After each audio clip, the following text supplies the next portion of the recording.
ಆಯ್ಕೆ ಮಾಡಲಿಕ್ಕೆ ಏನು ಏನು ಕಾರಣ ಇತ್ತು? ಒಂದು ಸ್ವಾತಂತ್ರ್ಯ ಬಂದು 75 ವರ್ಷ ಆಗಿದೆ. ನಮ್ಮ ಗುರುಗಳಾದಂಥ ರಾಮಯ್ಯನವರು MLC ಆದಮೇಲೆ ಯಾರೂ ಆಗಿರಲಿಲ್ಲ. 75 ವರ್ಷದಲ್ಲಿ ಇನ್ನೇನು ನಾವು 100 ವರ್ಷಕ್ಕೆ ಹೋಗ್ತಾ ಇದ್ವಿ. ಹತ್ತತ್ರ ಭಾಳಷ್ಟು 14-15 ರಾಜ್ಯಗಳಲ್ಲಿ ಅಪ್ಪರ್ ಹೌಸ್ ಇದೆ. ಎಲ್ಲೂ ಒಬ್ಬ ಪತ್ರಕರ್ತನ ಮಾಡಿದ್ರೇನು ತಳ ಸಮುದಾಯದಿಂದ ಬಂದಂಥ ಪತ್ರಕರ್ತನ ಐಡೆಂಟಿಫೈ ಮಾಡಿರಲಿಲ್ಲ. ಮತ್ತು ನಾನು ಯಾವತ್ತೂ ಪತ್ರಿಕೋದ್ಯಮದಲ್ಲಿ ನಾನು ಬಡತನ, ಹಸಿವು ಮತ್ತು ಅನಾರೋಗ್ಯಕ್ಕೆ ಜಾತಿ ಇಲ್ಲ ಅಂತ ನಂಬಿರೋನು ನಾನು. ಹಂಗಾಗಿ ನನಗೊಂದು ಅವಕಾಶ ಕೊಟ್ಟರು ಸರ್ಕಾರ, ಇದನ್ನು ಮಾಡಬೇಕು ಅಂತ ಅಂದ್ಬಿಟ್ಟು ಮುಖ್ಯಮಂತ್ರಿಗಳು. ನಾನು ಭಾಳ ವರ್ಷಗಳು ನನ್ನ ನೋಡಿದ್ದಾರೆ ಅವರು.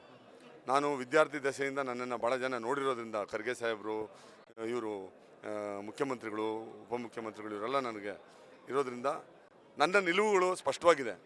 ಹಂಗಾಗಿ ನನ್ನ ಸಾಮಾಜಿಕ ನಿಲುವು ಸ್ಪಷ್ಟವಾಗಿದೆ. ನನ್ನ ವೃತ್ತಿ ಧರ್ಮದಲ್ಲಿ ನಾನು ಎಲ್ಲ ಕಾಪಾಡ್ಕೊಂಡ್ಬಂದಿದ್ದೀನಿ. ಹಂಗಾಗಿ ನಾನು ಯಾವುದೇ ಥರದ ಕಾಂಪ್ರಮೈಸ್ ಮಾಡ್ಕೊಳಲ್ಲ ಅಂತ ಗೊತ್ತಿತ್ತು. ಒಂದು ಅವಕಾಶ ಕೊಟ್ಟಿದ್ದಾರೆ. ಅದು ಮುಂದಿನ ದಿನಗಳಲ್ಲಿ ನಾನು ಅದನ್ನು ಇದು ಮಾಡ್ತೀನಿ. ಆದರೆ ಪತ್ರಕರ್ತರಿಗೆ, ಪತ್ರಿಕೋದ್ಯಮಕ್ಕೆ ನನ್ನನ್ನು ಏನು ರೆಪ್ರೆಸೆಂಟ್ ಮಾಡ್ತಾಯಿದ್ದೀನಿ, ಕರ್ನಾಟಕದ ಎಲ್ಲ ಪತ್ರಕರ್ತರನ್ನ ಅವರು ನ್ಯಾಯ ಒದಗಿಸೋವಂಥ ಒಂದು ಅವಕಾಶ ಅದೆಂದು ನಾನು ಕೆಲಸ ಮಾಡ್ತೇನೆ. ನನಗಿನ್ನೂ ಭಾಳಷ್ಟು ಜ್ಞಾನ ಇರೋರು, ಬುದ್ಧಿವಂತರು, ಅರ್ಹತೆ ಇರೋರು, ನನಗಿನ್ನ ಕುಬ್ಜ ಸಮಾಜದಿಂದ ಬಂದು ಇಲ್ಲಿವರೆಗೂ ಬಂದಿದ್ದಾರೆ. ಅವರು ಅಷ್ಟು ಹಿರಿಯ ಪತ್ರಕರ್ತರ ಪರವಾಗಿ ನಾನು ಅವರೆಲ್ಲರ ಸಹಕಾರ ಮತ್ತು ಅವ್ರನ್ನೆಲ್ಲ ಜೊತೆಗೆ ತಗೊಂಡು ಆ ವಿಶ್ವಾಸದಿಂದ ನಾನು ಕೆಲಸ ಮಾಡ್ತೀನಿ ಅಂತ ಹೇಳ್ತಾ ಇದ್ದೀನಿ. ಚಿಂತಕರ ಚಾವಡಿ ಅಂತಂದರೆ ಇತ್ತೀಚಿನ ದಿನಗಳಲ್ಲಿ ಮೂಗು ಮುರಿದಿರ್ತಾರೆ. ಏನಕ್ಕೆ ಬೇಕಿದೆ, ಅಲ್ಲಿ ಏನಾಗುತ್ತೆ, ಏನು ನಡೆಯುತ್ತೆ, ಅಲ್ಲಿ ಬರೀ ಬಿಲ್ ಪಾಸ್ ಅಷ್ಟೇ ಆಗುತ್ತೆ ಅಂತ. ಇಲ್ಲ, ಅದು ಆ ಥರದ ಅಪಾದನೆಗಳು ಇದ್ದಾವೆ. ನಾನು ಹತ್ತು ಕಡೆ ಕುಂತ್ಕೊಂಡು ಬರೆಯುವಾಗ ನನಗೂ ಹಂಗೆ ಅನಿಸಿತ್ತು. ಯಾಕಂದರೆ ನಾನು ಕವರ್ ಮಾಡೋಕ್ಕೆ ಹೋದಾಗ ಹಂಗೆ ಅನ್ನಿಸ್ತಾ ಇತ್ತು, ಒಳ್ಳೇದಾಗ್ತಾ ಇರಲಿಲ್ಲ ಅಂತ ಅಂದ್ಬಿಟ್ಟು. ಅದನ್ನು ನಾವು ಯಾವ ಥರ ತೊಗೊಳ್ತೀವಿ ಅಂತ ಅಂದ್ಬಿಟ್ಟು ಅದನ್ನು ನಾನು ಹೋಗಿದ ತಕ್ಷಣ ಎಲ್ಲ ಪರಿವರ್ತನೆ ಮಾಡ್ತೀನಿ ಅಂತಲ್ಲ. ಆದರೆ ಆ ಸ್ಥಾನಕ್ಕೆ ನಾನೇನು ಭಾಳ ದೊಡ್ಡ ಚಿಂತಕ ಅಲ್ಲ. ಆ ಚಾವಡಿಯಲ್ಲಿ ನಾನು ಒಬ್ಬ. ಹಂಗಾಗಿ ಒಂದು ಸ್ವಲ್ಪ, ಯಾಕಂದರೆ ನಾನು ಡೆಮೋಕ್ರಸಿಯಲ್ಲಿ ಪ್ರತಿಯೊಬ್ಬನೂ ಈ ಇಂಥ ಒಂದು ಡೆಮೋಕ್ರೆಟಿಕ್ ಇನ್ಸ್ಟಿಟ್ಯೂಷನ್ಸಲ್ಲಿ ಎಲ್ಲರೂ ಧ್ವನಿ ಆಗಬೇಕು ಅನ್ನೋದು ಒಂದು ಭಾಳಷ್ಟು ಜನಕ್ಕಿದೆ. ಅಲ್ಲಿ ಕುತ್ಕೊಂಡು ಬರೀತಾ ಇದ್ದೆ, ಇಲ್ಲಿ ನೀವು ಮಾತಾಡುವಂಥ ಒಂದು ಕೆಲಸನ ಕೊಟ್ಟಿದ್ದಾರೆ. ಹಂಗಾಗಿ ಚಿಂತಕರ ಚಾವಡಿಗೆ ನಾನು ಅರ್ಧ ಕಾಫಿನೂ ಕುಡಿಸಿಲ್ಲ, ಗೊತ್ತಾ ನಿಮಗೆ? ಅರ್ಧ ಕಾಫಿನೂ ಕುಡಿಸಿಲ್ಲ, ನಾನು ಕುಡಿಸೋದು ಇಲ್ಲ ಅದನ್ನು. ಆದರೂ ನನಗೆ MLC ಮಾಡಿದ್ದಾರೆ. ನಾನು ಯಾಕಂದರೆ ಭಾಳಷ್ಟು ಜನ ಇವಾಗ ನನ್ನ ಜೊತೆ ಆದವರೆಲ್ಲನೂ ನೋಡಿದ್ರೆ, ಅವ್ರವ್ರ ಬ್ಯಾಕ್ಗ್ರೌಂಡ್ ನೋಡಿದ್ರೆ ಗೊತ್ತಾಗುತ್ತೆ ಎಲ್ಲರಿಗೂ.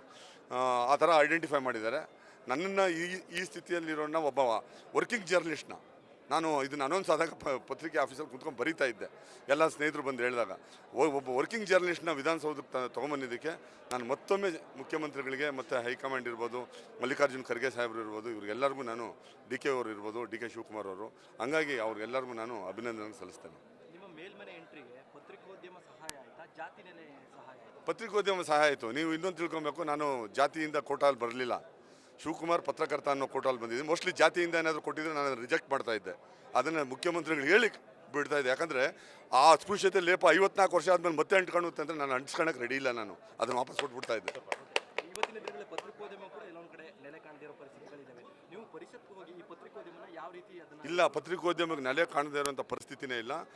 ಈ ದೇಶದ ಸ್ವಾತಂತ್ರ್ಯ ಬರೋಕ್ಕೆ ಎಷ್ಟು ಮುಖ್ಯವಾದ ಪಾತ್ರ ವಹಿಸಿದ್ರು, ಇವತ್ತು ಸಮಾಜ ಕಟ್ಟೋಕ್ಕೂ ಪತ್ರಿಕೆಗಳು ಮತ್ತು ಮಾಧ್ಯಮಗಳು ಅಷ್ಟೇ ಕೆಲಸ ಮಾಡಿದೆ. ನೆಲೆ ಇಲ್ಲ ಅನ್ನೋ ಪ್ರಶ್ನೆನೇ ಇಲ್ಲ.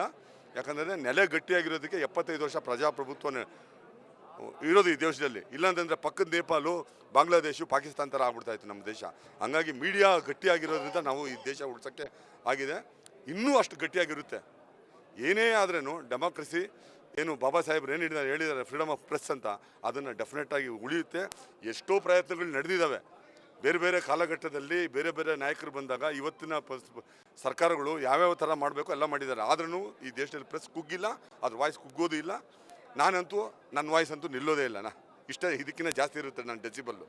ಹಂಗಾಗಿ ನಾನು ಮತ್ತೊಮ್ಮೆ ಸ್ಪಷ್ಟಪಡ್ತಾ ಇದ್ದೀನಿ, ಈ ದೇಶದಲ್ಲಿ ಪತ್ರಿಕೋದ್ಯಮ ಭಾಳ ಗಟ್ಟಿಯಾಗಿ ನಿಂತಿದೆ, ನಿಲ್ಲುತ್ತೆ.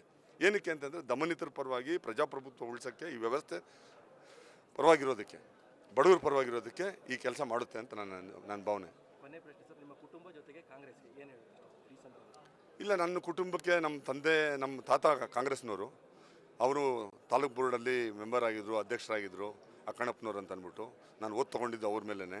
ಹಂಗಾಗಿ ನಮಗೂ ನಮ್ಮ ಮನೆಗೂ ಕಾಂಗ್ರೆಸ್ ಫ್ಯಾಮಿಲಿಗೆ ಭಾಳ ದಶಕಗಳ ಕಾಲ ಇದಿದೆ. ಆದರೆ ನಾನು ಪತ್ರಿಕೋದ್ಯಮದಲ್ಲಿ ಆ ನೆಂಟು ಇಟ್ಕೊಂಡಿಲ್ಲ.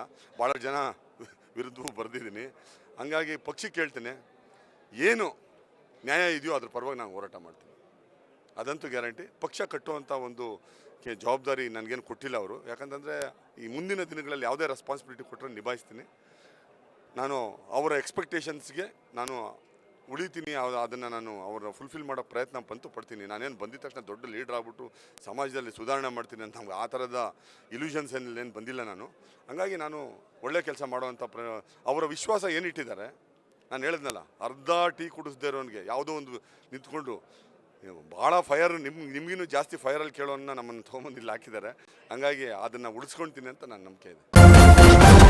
ನ್ಯೂಸ್ ಫಸ್ಟ್ ನಿರ್ಭೀತಿಯಿಂದ ನಿಮ್ಮ ಪರವಾಗಿ.